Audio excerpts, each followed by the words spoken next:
विद्यावाचस्पति समीक्षा चक्रवर्ती आचार्य पंडित मधुसूदन ओझा जी द्वारा प्रणीत इंद्र विजय, जिसको हम भारतवर्षीय उपाख्यान या भारतवर्षीय आर्योपाख्यान भी कहते हैं, भारतवर्ष के प्राग ऐतिहासिक स्वरूप और स्थिति के अध्ययन की दृष्टि से अत्यंत प्रामाणिक और महत्वपूर्ण ग्रंथ है। यह ग्रंथ न केवल संस्कृत के विद्वानों, अध्येताओं, इतिहासज्ञों और भूगोलवेत्ताओं के लिए पठनीय एवं मननीय है, अपितु जनसामान्य के लिए भी अत्यंत उपादेय है। आज हम प्राचीन भारत के इतिहास का प्रारंभ कहाँ से हुआ, इसकी जब चर्चा करते, अभी संतोष जी ने कहा कि कोई सिंधु घाटी की सभ्यता या वेदों से उसका प्रारंभ मानते हैं। ऐसी स्थिति में स्वाभाविक रूप से यहाँ एक प्रश्न उपस्थित होता है कि क्या उससे पूर्व भारत का इतिहास नहीं था? वेद को यदि हम अत्यंत विकसित सभ्यता का परिणाम माने तो वेदों से पूर्व भी हमारा कोई न कोई इतिहास अवश्य रहा होगा। उस इतिहास का स्वरूप क्या है, हम अपने इतिहास का प्रारंभ कहाँ से करें, इत्यादि प्रश्नों पर विगत शताब्दी से भी अधिक समय से चर्चाएं हो रही है, विचार हो रहा है। उनमें से एक प्रमुख विचार यह है कि वेदों में इतिहास है या नहीं। वेदों में इंद्र के द्वारा पुरुओं का भेदन, दाशराज्ञ अर्थात सुदास आदि 10 राजाओं के युद्ध, शुनश्शेप, हरिश्चंद्र, याज्ञवल्क्य आदि के संवाद आदि अनेक घटनाएं वर्णित हैं। अब प्रश्न उठता है कि क्या ये घटनाएं इतिवृत्तात्मक हैं अथवा नहीं। लगता तो यही है कि ये घटनाएं इतिवृत्तात्मक हैं, परंतु ऐसा मानने में सबसे बड़ी कठिनाई तो यह है कि हमारी जो परंपरा है वो वेदों को अनादि और अपौरुषेय मानती है। वेद ईश्वर की वाणी है और नित्य है, जैसा कि महाभारत में कहा गया है, अनादि निधना नित्या वागुत्सृष्टा स्वयंभुवा। यदि हम माने कि वेदों में घटनाएं वर्णित हैं तो उससे यह सिद्ध होगा कि इस वर्णन से पूर्व ये घटनाएं हुई थी, अर्थात ये जो ऋचाएँ हैं ये ऋचाएँ उन घटनाओं के बाद की है। ऐसी स्थिति में परंपरा जो वेद को अनादि मानती आ रही है, उस वेद का जो अनादित्व है वो व्याहत होगा। साथ ही वेदों को इतिहास मानते ही वेदों का जो अपौरुषेयत्व है वो भी खंडित हो जाएगा, जबकि हमारी परंपरा वेदों को अपौरुषेय और नित्य मानती है। कुछ बुद्धिवादी एवं तार्किक मनीषियों ने वेदों को एक दृष्टि से पौरुषेय माना है, अनादि नहीं माना है। उनके मत में वेदों में इतिहास का होना निश्चित रूप से सुसंगत हो सकता है, जैसा कि कर्णाद्य ने कहा है वैशेषिक सूत्र में, बुद्धिपूर्वा वाक्यकृतिर वेदे, और कहा है ब्राह्मणेषु संज्ञाकर्म सिद्धिलिंगम। ये भी वैशेषिक सूत्र है। अर्थात वाक्य तभी बन सकते हैं जब कोई बुद्धिपूर्वक उनकी रचना करे, तब वेद अपौरुषेय कैसे हो सकते हैं? जब ये रचना है किसी की तो ये अपौरुषेय कैसे है? हम ब्राह्मणों को भी वेद मानते हैं, जैसा कि हमारे वैदिक जी बैठे हुए यहाँ, मंत्र ब्राह्मणयोर वेद नाम ध्येयम, और वे ब्राह्मण ऐतरेय, तैत्तिरीय आदि नाम से ऋषियों द्वारा निर्मित बताए गए हैं। एतावता वे स्वतः ऋषि कर्तृक हुए। ऐसी स्थिति में क्यों न उन्हें ऋषि प्रणीत मान लें, यह एक प्रश्न है। परंतु परंपरा तो उन्हें अनादि और अपौरुषेय ही मानती है। ये समस्या आकर खड़ी होती है। ऋषि केवल मंत्र दृष्टा कहे जाते हैं। परंपरा में हम ऋषि को मंत्र दृष्टा कहते हैं, ऋषयो मंत्र दृष्टा, मंत्र निर्माता नहीं। तो उनमें इतिहास है ऐसे कैसे कहा जा सकता है? या तो हम वेदों को पौरुषेय मान लें और उनमें इतिहास की खोज करें, वेदों को अपौरुषेय मानकर उनमें इतिहास का अन्वेषण करना युक्ति संगत नहीं हो सकता है। अब प्रश्न है कि क्या वेदों में इतिहास है? आप सभी लोग जानते हैं कि आर्य समाजी वेदों को अनादि सृष्टि से पूर्व अवतीर्ण और ईश्वर की प्रथम वाणी मानते हैं। उन्हें वेदों में इतिहास का होना कथमपि स्वीकार्य नहीं है। आर्य समाजियों को उनके अनुसार वेदों में जहाँ सुदास आदि राजाओं का वर्णन है वह देवताओं का, ईश्वर का अथवा विभिन्न वैज्ञानिक तत्वों का प्रतीक है, प्रतीकात्मक मानते हैं। इतिहास नहीं है उनकी दृष्टि में। ऋषि दयानंद वेदों में जहाँ गंगा, यमुना आदि का उल्लेख है उसे भी नदियों के नाम न मानकर इडा, पिंगला आदि नाड़ियों के नाम मानते हैं। परंतु जहाँ इंद्र आदि के युद्ध का वर्णन है, ऋषियों के संवाद हैं, सुनश्चेप आदि की गाथाएं हैं, देवों के अनेक पराक्रमों का वर्णन है, वहाँ इतिहास माने बिना काम नहीं चल सकता। अगर वेदों में इतिहास मानते हैं तो वेदों का अनादित्व खंडित हो जाता है। ये समस्या फिर से बनी रहती है। स्वयं महर्षि जैमिनी के मन में भी कथनचित यह द्वंद्व था। अतएव उन्होंने पूर्व पक्ष के रूप में अनित्य दर्शनाच्च और सिद्धांत पक्ष के रूप में परंतु श्रुति सामान्य मात्रम ये सूत्र प्रस्तुत किए हैं।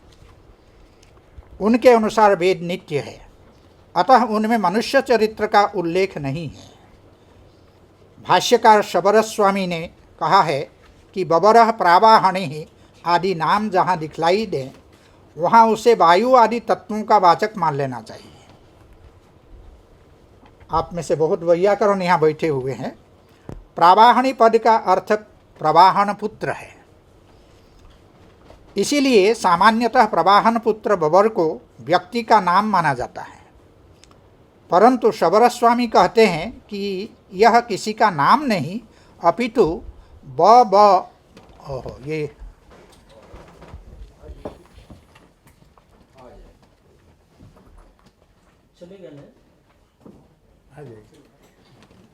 क्या जनरेटर है, क्या है यहाँ? हाँ, वो ऑटोमेटिक फीडबैक दे देता है। ऑटोमेटिक है।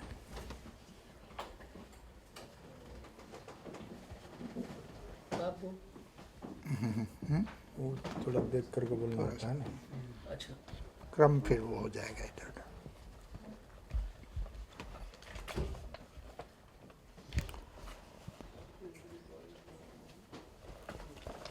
जनरेटर अपने आप चालू हो जाता है ना? एक मिनट इसको कर लें। क्या करूँ? हाँ ये है, ठीक है, चलिए। हाँ तो शबरस्वामी का कहना है कि ये किसी का नाम नहीं है अपितु ब करके बहने वाली वायु का नाम है। बबरह ये जो नाम है, ब करके बहने वाली वायु का ये नाम है। आचार्य सायन ने भी वेदों को नित्य माना है, परंतु भाष्य करते हुए उन्होंने अंगिरा को केवल तत्व न मान करके ऋषि अर्थात वंश पुरुष माना है। ऐसे में वेदों का अनादित्व खंडित हो जाता है।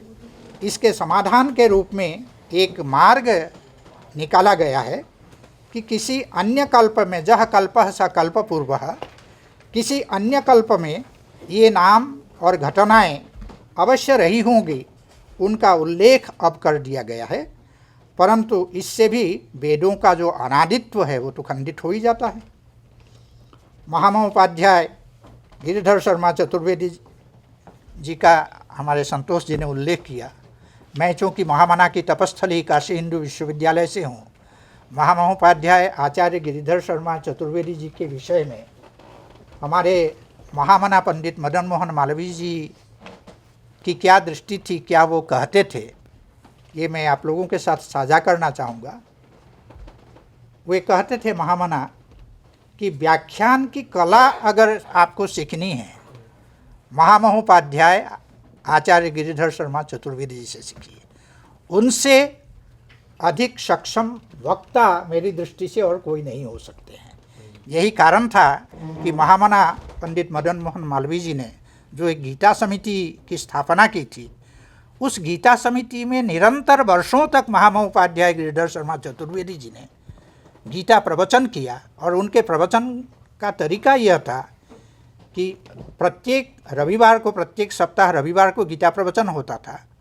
उसके पहले एक सप्ताह तक 8-10 विद्यार्थियों को बैठा करके जितनी टीकाएँ हैं, चाहे वो शांकर भाष्य हो, चाहे रामानुज भाष्य हो, चाहे अभिनव गुप्त पादाचार्य की टीका हो, सभी टीकाओं को एक एक विद्यार्थी से पढ़वाते थे और ध्यानमग्न होकर के महामहोपाध्याय गिरिधर शर्मा चतुर्वेदी जी सुनते थे और रविवार को जा कर के उसका जो सारांश है, बिल्कुल निचोड़ है, उसको वो गीता प्रवचन में प्रस्तुत करते थे। ऐसे अद्वितीय विद्वान महामहोपाध्याय गिरिधर शर्मा चतुर्वेदी जी थे। उन्होंने एक दूसरा समाधान देते हुए ये कहा है कि ईश्वर चूँकि त्रिकालदर्शी है, अतः उसने भविष्य की बातें पहले ही बता दी है। ये तो रामायण के संदर्भ में भी हम लोग कहते हैं। और वही इतिहास वेदों में है, अर्थात वह भूतकाल नहीं अपितु भविष्य काल है। इस प्रकार के समाधान से महामहोपाध्याय आचार्य गिरिधर शर्मा चतुर्वेदी जी ने परंपरा और जो शोध दृष्टि है, इन दोनों में एक प्रकार का समन्वय स्थापित किया है। आप सभी लोग जानते हैं कि परोक्ष भूत के अर्थ में लिट लकार का प्रयोग होता है। वेदों में अनेक स्थलों में लिट लकार का प्रयोग दृष्टिगत होते हैं, जैसे यज्ञ वशिष्ठः ददर्श वाचम इत्यादि। किंतु काल सामान्य के अर्थ में भी लिट लकार मानने पर ये पद भविष्यवाचक भी हो सकते हैं और वर्तमान कालवाची भी हो सकते हैं। आर्य समाजी विद्वान यहाँ वर्तमान काल ही मानते हैं। पंडित मधुसूदन ओझा जी की इतिहास दृष्टि क्या है, उस पर हम थोड़ा विचार करना चाहेंगे। वेदों में इतिहास है अथवा नहीं, इस प्रसंग में पंडित ओझा जी की दृष्टि पूर्णतया शोधात्मक एवं वैज्ञानिक परिलक्षित होती है। वेदों में विज्ञान की स्थापना पंडित ओझा जी का सबसे बड़ा अवदान है। इसकी चर्चा अभी अभी प्रिय संतोष जी ने यहाँ पर की है और ये बात सर्वविदित है।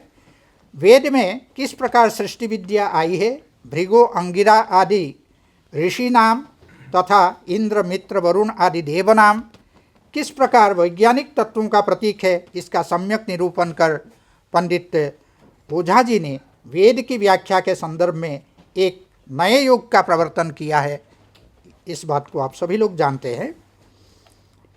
ओझा जी ने वेदों में विज्ञान की स्थापना करके जिस प्रकार वेदों की व्याख्या को एक नई दिशा दी, ठीक उसी प्रकार से वेदों में इतिहास की स्थापना करके एक नए मार्ग का उद्घाटन किया। महामहोपाध्याय पंडित गिरिधर शर्मा चतुर्वेदी जी ने जो बात कही, जिसकी चर्चा अभी अभी संतोष जी ने की, कि ओझा जी के दो अवदान माने गए हैं। एक तो वेदों में विज्ञान की स्थापना और दूसरा वेदों में इतिहास की स्थापना। ये दोनों ओझा जी की महत्वपूर्ण स्थापनाएं हैं।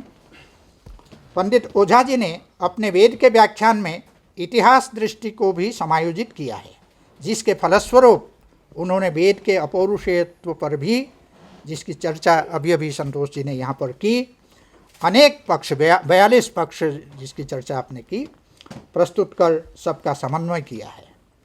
वे कहते हैं कि वेद स्वयं ईश्वर हैं, क्योंकि ईश्वर ज्ञान रूप है। आप सभी लोग जानते हैं, उपनिषद भी कहती है कि सत्यम ज्ञानम अनंतम ब्रह्म। आचार्य, इस संदर्भ में मैं आचार्य भर्तृहरि का भी उल्लेख करना चाहूँगा। आचार्य भर्तृहरि ने अनादि निधनम ब्रह्म शब्द तत्वम जडक्षरम विवर्ततेर्थ भावेन प्रक्रिया जगतो जतः, इस प्रथम कारिका में ब्रह्म का अनादि निधनत्व अद्वैत्व सिद्ध करते हुए आगे की कारिका में ये कहा कि उस ब्रह्म की प्राप्ति का उपाय क्या है और उस ब्रह्म का स्वरूप क्या है। तो भर्तृहरि ने कहा कि प्राप्त्युपायो नुकारश्च तस्य वेदो महर्षि भी। उस ब्रह्म की प्राप्ति का उपाय भी वेद है और उस ब्रह्म की अनुकृति, उसका अनुकार अनुकृति स्वरूप भी वेद ही है, ऐसा भर्तृहरि ने ये कहा है। फिर प्रश्न उठता है कि ब्रह्म तो एक है और वेद अनेक है, तो कहते हैं एकोप्यनेक वर्तमेव समानातः पृथक पृथक। एक है, लेकिन व्याख्याताओं ने उसको पृथक पृथक, जो है ऋषियों ने उसको पृथक पृथक समानात किया है, ये भर्तृहरि कहते हैं। और उसके साथ ओझा जी का ये जो मंतव्य है ये बिल्कुल मेल खाता है। दूसरी ओर पंडित ओझा जी वेद को ईश्वर प्रणीत भी मानते हैं। वे कहते हैं ज्ञान के रूप में वेद अपौरुषेय है, परंतु वर्णाक्षर रूप वाणी के रूप में वेद ऋषि प्रणीत है। इसी प्रकार ऋषि भी प्राणों के या तत्वों के वाचक हैं। पंडित ओझा जी ने भृगु, अंगिरा आदि ऋषियों को विभिन्न तत्वों के रूप में व्याख्यायित किया ही है, साथ ही उन तत्व विवेचक महर्षियों के नाम भी उन्हीं तत्वों के आधार पर पड़ा है, ऐसा उन्होंने माना है। इसीलिए उनको ऋषि नाम भी स्वीकार किया है। इस प्रकार एक व्यापक दृष्टि अपनाने के कारण उन्होंने वेद के दोनों पक्षों का सुंदर समन्वय स्थापित किया है। ठीक यही दृष्टि पंडित ओझा जी ने इतिहास के संदर्भ में भी अपनाई है। जब वे इंद्र, वरुण आदि को वैज्ञानिक तत्व मानकर उनका विस्तृत विवेचन करते हैं, तब वे नहीं भूलते हैं कि ये देवों के नाम भी हैं। जो इतिहास पुरुष है इसको भी वो नहीं भूलते हैं। ऋग्वेद में इंद्र के लिए सैकड़ों सूक्त हैं। उनमें इस प्रकार के वर्णन आते हैं कि इंद्र वृत्र नामक असुर का इंद्र ने संहार किया, पर्वतों के पंख काटे। पंडित मधुसूदन ओझा जी ने इंद्र और वृत्त को वैज्ञानिक तत्वों के रूप में तो विवेचित किया ही है, परंतु यह भी सोचा कि ये सारे वर्णन वैज्ञानिक तत्वों के रूप में घटाए नहीं जा सकते हैं। ऐसा करना उनकी दृष्टि में कथनचित अतिवाद होगा। महर्षि यास्क को भी कथनचित ऐसा लगा था कि इंद्र, वृत्र आदि आधिदैविक तत्व अवश्य है, परंतु वेदों में उनकी जो घटनाएं हैं वे इतिहास में कहीं न कहीं अपना अस्तित्व अवश्य रखते हैं। तभी तो उन्होंने कहा था, यास्क ने, कोयम वृत्र इति, ये प्रश्न किया, त्वास्त्रः असुरः इत्यैतिहासिकाः, और दूसरा विकल्प दिया, मेघ इति नैरुक्ताः। मेघ का प्रतीक है, यह बुद्धिवादियों का कथन है, तथा एक असुर है, यह ऐतिहासिकों का कथन है। पंडित मधुसूदन ओझा जी चूँकि सनातनी परंपरा के पक्षधर थे, इसलिए वे वेदों के साथ साथ पुराणों को भी प्रामाणिक मानते थे। वैदिक वाङ्मय में अनेक स्थानों पर इतिहास के उल्लेख मिलते हैं। अभी जिसका उल्लेख अभी अभी आपने किया था, तत्र ब्रह्मेतिहास मिश्रम, ऋंग मिश्रम, गाथा मिश्रम व भवती आदि के द्वारा निरुक्तकार ने इतिहास का संकेत किया है। गोपथ ब्राह्मण एवं छांदोग्य में इतिहास और पुराण पृथक पृथक उल्लिखित हैं।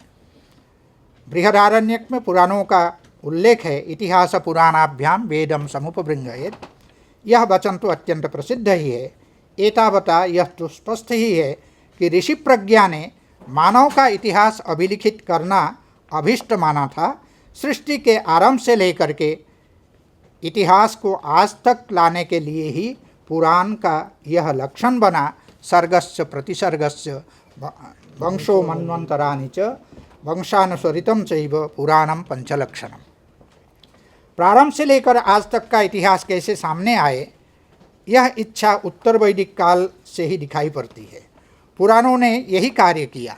वेदों के आख्यान भी उसी इतिहास का भाग है। पुराणम सर्वशास्त्राणां प्रथमं ब्रह्मणा स्मृतम अनंतरम च वक्तृभ्यो वेदास्तस्य विनिर्गताः। मत्स्य पुराण के इस वचन का भी यही रहस्य है। पुराणों में सृष्टि से लेकर आज तक का इतिहास विवेचित है। पंडित ओझा जी ने इतिहास और पुराण में अंतर स्पष्ट करने वाली परिभाषा इस प्रकार दी है, उसका भी उल्लेख आपने संतोष जी ने किया था। विज्ञान शास्त्रे प्रतिपादनीये लोकेति वृत्तस्य भवत्यपेक्षा तच्चेति वृत्तं द्विविधं पुराणेतिहास भेदात् प्रवदन्ति वृद्धाः। उन्होंने पुराण निर्माणाधिकरण में विश्व सृष्टि के इतिहास को पुराण कहा है। विश्व सृष्टिरितिहासः पुराणम। और पुराणों में सृष्टि के आरंभ से लेकर वर्तमान तक के वंशवृत्त को क्रमबद्ध करने का प्रयत्न भी किया है। पंडित ओझा जी ने यत्र पूर्वे साध्याः सन्ति देवाः, ये जो वेद वाक्य है, इस प्रकार के संकेतों के आधार पर बतलाया है कि किस प्रकार उस युग में देव साध्य, महाराजिक आदि वर्गों में विभाजित थे। जो विज्ञान संपदा के धनी थे, उन्होंने यज्ञ किए, प्रथम धर्मों का प्रवर्तन किया तथा इतिहास बनाया। पंडित ओझा जी के अनुसार इंद्र एक पद था जो उस युग का सर्वोच्च शासक होता था। अभी संतोष जी ने कहा कि इंद्र हमारे प्रथम जो है वो राजा है, तो एक शासक था, तो वो एक पद था जो उस युग का सर्वोच्च शासक होता था। यदि उस प्राचीन भारत का इतिहास लिखा जाए, ये ओझा जी का कथन है कि यदि उस प्राचीन भारत का इतिहास लिखा जाए तो एक दृष्टि से उसे इंद्र का इतिहास भी कहा जा सकता है। पंडित ओझा जी ने उनके इतिहास ग्रंथ का नाम जो इंद्र विजय रखा है, उसका भी यही रहस्य है कि इंद्र हमारे प्रागैतिहासिक इतिवृत्त का प्रतीक है। वेदों में इंद्र वैज्ञानिक तत्व भी है और ऐतिहासिक राजा भी है, जिसका चरित्र और महिमा वेदों में वर्णित है। इसीलिए इंद्र के विषय में ऋग्वेद में कहा गया है, इंद्र यातो वसितस्य राजा शमस्य च श्रृंगिनो वज्रबाहो हो। ये अभी संतोष जी ने भी इसका उद्धरण प्रस्तुत किया था, ये ऋग्वेद का मंत्र है। इंद्र वर्तमान और अतीत का राजा है, वह इतिहास पुरुष है। इंद्र 14 पृथक पृथक संदर्भों में 14 प्रकार से वेदों में वर्णित है। पंडित मधुसूदन ओझा जी ने इंद्र विजय ग्रंथ में यही ऐतिहासिक कार्य किया है कि वेदों में वर्णित सभी सूक्तों और ऐतिहासिक उल्लेखों के आधार पर आर्यों का एक सुसंगत इतिहास पाठकों के समक्ष प्रस्तुत किया है। इंद्र और वरुण का ऐतिहासिकत्व। वेदों में इंद्र, वरुण तथा मित्र वरुण आदि देवों तथा द्यावा पृथ्वी के विषय में भिन्न भिन्न मान्यताएं विभिन्न ऋचाओं में परिलक्षित होती हैं। कहीं इंद्र को स्वाराट कहा तो कहीं वरुण को स्वाराट कहा, कहीं इंद्र को द्युस्थानीय देवता बतलाया गया तो कहीं वरुण को। इन परस्पर विरोधी मान्यताओं का समाधान पंडित ओझा जी ने एक इतिहास के सूत्र में बांध करके किया है। पंडित ओझा जी के मत में बाहलीक के देश का जरदष्टि नामक ऋषि, जो ऋजाश्व ऋषि का पुत्र था, वरुण का समर्थक था, वह असुर धर्म स्वीकार कर सुरों का विरोधी हो गया था। असुरों ने सुरा बनाए और एक यज्ञ किया जिसमें सभी देवताओं को आमंत्रित किया। इंद्र को सुरा की आहुति दी गई जिसे इंद्र ने स्वीकार किया। इस पर इंद्राणी एवं अन्य देवता क्रुद्ध हुए, इसका पूरा वर्णन इसमें है। वहाँ इंद्र और वरुण के पारस्परिक महत्व पर ऋषियों में जो वाद विवाद हुआ वह ऋग्वेद में विस्तार से वर्णित है। पंडित ओझा जी के अनुसार इंद्र स्वाराट है और वरुण सम्राट है। रोदसी, क्रंदसी और संयति ये तीनों द्यावा पृथ्वी हैं। इंद्र और वरुण इन तीनों में पृथक पृथक विभागों के, ये तीनों ही पृथक पृथक विभागों के स्वामी थे। इस प्रकार इंद्र और वरुण भूगोल के दो भागों के स्वामी बतलाए गए हैं। ओझा जी कहते हैं कि जिन देवताओं का उल्लेख केवल प्रतीकात्मक है वे केवल विज्ञान से संबद्ध तत्व हैं, इसमें कोई संदेह नहीं, परंतु जिनका उल्लेख इतिहास में भी है वे ऐतिहासिक व्यक्ति भी हैं, जैसे इंद्र, वरुण और वशिष्ठ इत्यादि। पंडित ओझा जी के मत में वेद काल में भारत की सीमा अत्यंत विशाल थी। इसके पश्चिम भाग का स्वामी वरुण हुआ और पूर्व भाग का स्वामी इंद्र। उन्होंने जिस प्रकार आधिदैविक, आधिभौतिक एवं आध्यात्मिक इन तीन विभागों द्वारा त्रैलोक्य को समझाया, जिसे दिव्य, शारीर एवं भौम कहा, जिनके स्वामी अग्नि, वायु और इंद्र को बतलाया, ठीक उसी प्रकार देवासुरों का विभाजन भी किया गया है। वे कहते हैं, अखिला नराः पुरात्वे त्रेधा भिन्नाः प्रधानतो ह्यभवन्। देवा अथ मनुष्या देव विरोधात् त्वदेवाश्च अत्युन्नत विज्ञानाः प्रभाववन्तो भवन् देवाः विज्ञान दुर्बला अपि बहुल प्रज्ञा महाबला असुराः। साधारणी तो जनता मनुष्य नाम्ना प्रतीतासीत् तत्र देवा आसन् दानव दैत्याश्च दस्यवः पणयः अफ्रीकाद्यादेशा दैत्यानां दानवानां च। फीनीशिया पणीनां दस्यूनां हेमकूटाद्याः वेदग्रन्थे कथिताः समराः सर्वेपि पञ्चभेदाः स्युः। देवानां तैः पणिभिर्दानवदैत्यैश्च दस्युभिश्चार्यै देवाः सूर्ये दासैः पणिभिर्गोष्वद्रि सोमके दैत्यैः क्षित्यर्थे दानवकैर्आर्यैर्युधुः प्रकीर्ण विषयेषु। अर्थात मनुष्य के ही 3 विभाग थे, देव, मनुष्य और अदेव। अत्यंत उत्कृष्ट मेधा और विज्ञान से संपन्न जाति देव कही गई। उत्कृष्ट बुद्धि किंतु विज्ञान में दुर्बल वाले असुर हुए जो महाबलशाली थे। साधारण जनता मनुष्य नाम से अभिहित हुए। अदेवों की 4 जातियां थी, दैत्य, दानव, दस्यु और पणि। वेदों में वर्णित संग्राम पणियों, दानवों, दैत्यों, दस्युओं और आर्यों से हुआ था।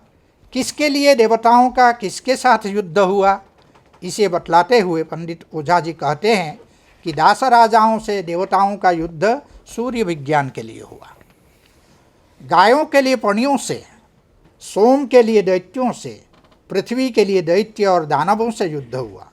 कुछ अन्य कारणों से आर्यों से भी देवताओं का युद्ध हुआ। पंडित ओझा जी ने उन युद्धों में इंद्र की विजय का इतिहास इंद्र विजय में वर्णित किया है। इसी प्रसंग में जिसे ओझा जी स्वर्ग कहते हैं, उसी भूभाग से इंद्र का भारत में आगमन, दस्युओं का निग्रह तथा उनका साथ देने वाले राजाओं पर विजय आदि इसमें विस्तार से वर्णित हैं।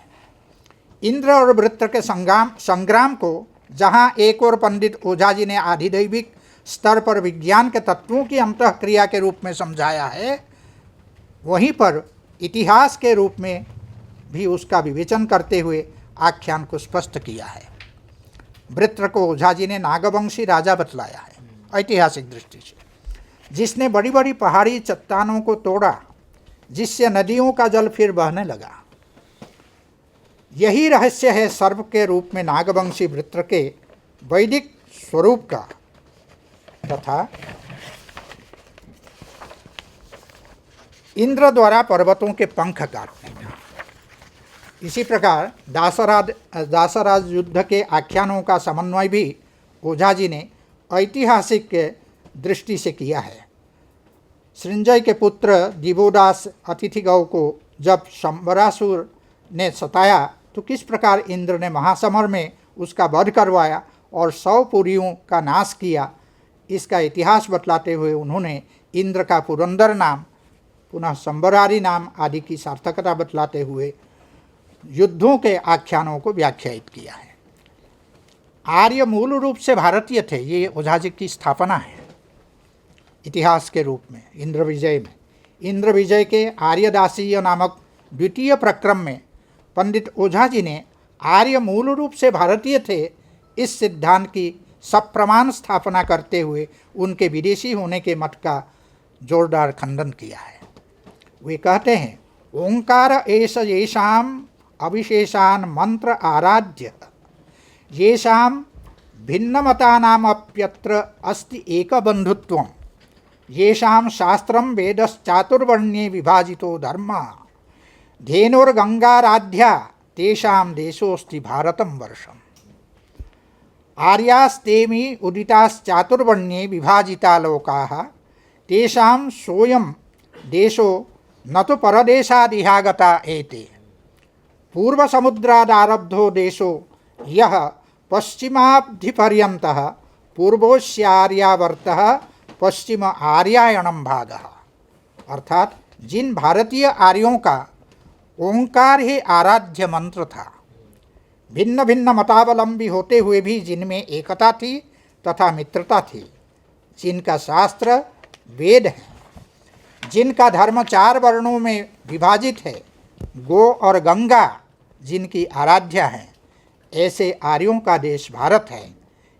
ये आर्य अन्य देश से नहीं, पूर्व समुद्र चीन सागर से लेकर पश्चिम समुद्र लाल सागर तक का जो भूभाग है वो भारतवर्ष था, जिसका पूर्वी भाग आर्यावर्त और पश्चिमी भाग आर्यायन कहलाता था।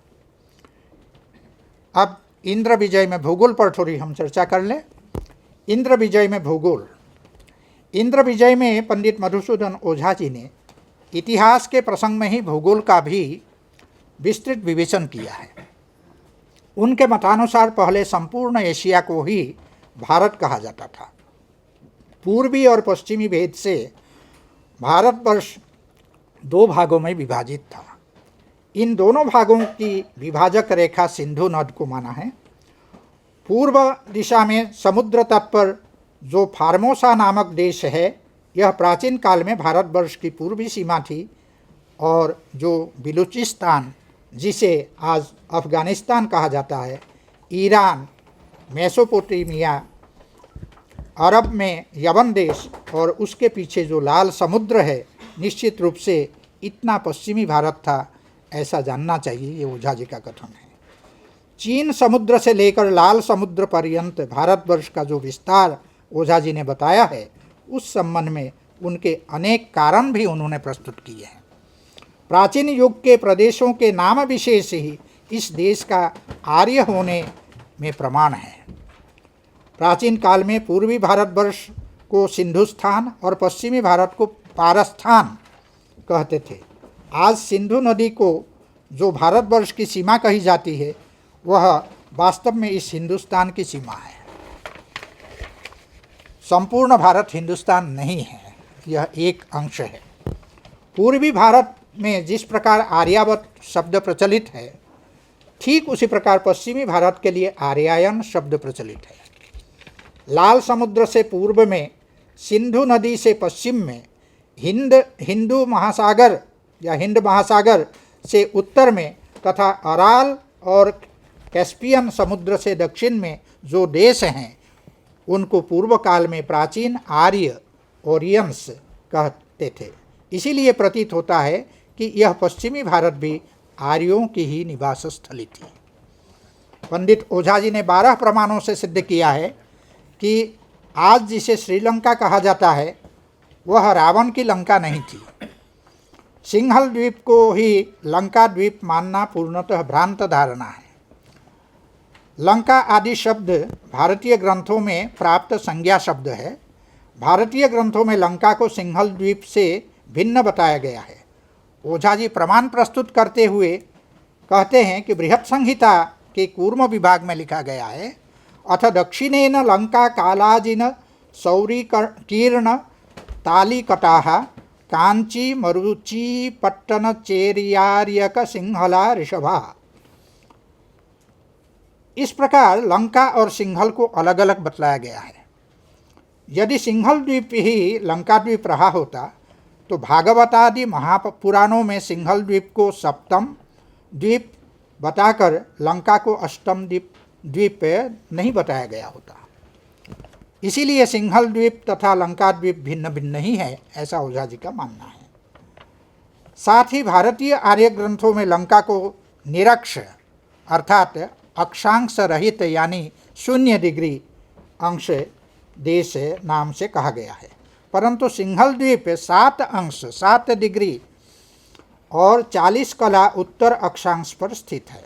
इस प्रकार सिंहल द्वीप साक्ष अर्थात अक्षांश सहित देश होने के कारण किसी भी प्रकार से उसे निरक्ष देश लंका नहीं माना जा सकता है। रावण की लंका लक्षद्वीप के आसपास एक बहुत बड़ा भूभाग था, जिसका अधिकांश भाग अब समुद्र में डूब गया है। मैं श्रोताओं के समक्ष, विशेषकर हमारे संतोष जी के समक्ष एक प्रश्न यहाँ इस विषय में रखना चाहूँगा। ये यद्यपि ओझा जी की स्थापना ठीक है, इसमें कोई हम सब प्रमाण उन्होंने इस विषय को स्थापित किया है, इसीलिए इसमें कोई प्रश्न चिन्ह नहीं है। लेकिन अभी आप लोगों ने एक आध वर्ष के भीतर की कथा है, कोई बहुत पुरानी नहीं है। हाँ, तो ये राम सेतु की बात कही गई है और उसको टीवी पर दिखलाया भी था उस सेतु को। तो ऐसी स्थिति में अगर हम लक्षद्वीप के करीब अगर रावण के लंका को मानते हैं, तो ये जो राम सेतु है ये कहाँ से कहाँ तक है, ये भी एक सोचने की बात होगी। क्योंकि रामेश्वर सेतु बंध से लेकर के लंका तक का वो सेतु है। लक्षद्वीप अगर मानते हैं तो थोड़ी कठिनाई आ सकती है इस राम सेतु को फिर राम सेतु मानने वो में। लक्षद्वीप नहीं मानते हैं। लक्षद्वीप के पास जो भी हो उसके एक पास भूभाग- तक का अगर होगा, एक भूभाग जिसका बहुत सारा हिस्सा डूब गया है। डूब गया है, वो बात आ रही हो है सकता है आजकल ये जिसका आविष्कार करने जा हाँ, रहे हैं, हाँ। या जो बांध वहाँ तक है इस प्रकार की परिकल्पना कर रहे हैं, हो सकता है उस बांध का रास्ता उसी की ओर हो। जो भी हो, ये थोड़ा और विचार करने का विषय है। ये मैंने आपके समझ। सरजू नदी को पंडित ओझा जी ने वेद काल में पश्चिम भारत में माना है। उनकी स्थापना है कि ईरान के पूर्वोत्तर में आरियुस नामक जो नदी बहती है वही सरजू थी। तभी तो उसे अफगानिस्तान की कुबा, बंशु आदि नदियों के साथ उल्लिखित किया गया है। इसी के पास से अर्ण और चित्ररथ गंधर्व आए थे, जिन्हें तुर्वस, यदु आदि ने एवं इंद्र ने परास्त किया था। इसी प्रकार मद्रबाहली, पुष्कर आदि भौगोलिक स्थानों को पंडित ओझा जी ने पाश्चात्य अक्षांश, देशांतर आदि का हवाला देते हुए सप्रमाण भारत की पश्चिम सीमाओं में उन स्थानों पर सिद्ध किया है जहां आज अरब, अफगानिस्तान आदि देश हैं। अफगानिस्तान को गांधार और ईरान को मद्र कहा जाता था। पुष्कर को ओझा जी बुखारा में स्थापित करते हैं। सरस्वती को वे हिमालय के उत्तर की प्राचीन नदी मानते हैं, जिसके किनारे अनेक वेधशालाएं थी जहां वैज्ञानिक शोध कार्य हुआ करता था। इस प्रकार विद्या वाचस्पति, समीक्षा चक्रवर्ती, पंडित मधुसूदन ओझा जी ने इंद्र विजय अथवा भारतवर्षीयोपाख्यान नामक ग्रंथ में प्राचीन भारत का प्रामाणिक इतिहास प्रस्तुत किया है एवं इतिहास के प्रसंग में ही भूगोल का भी सप्रमाण विस्तृत विवेचन किया है।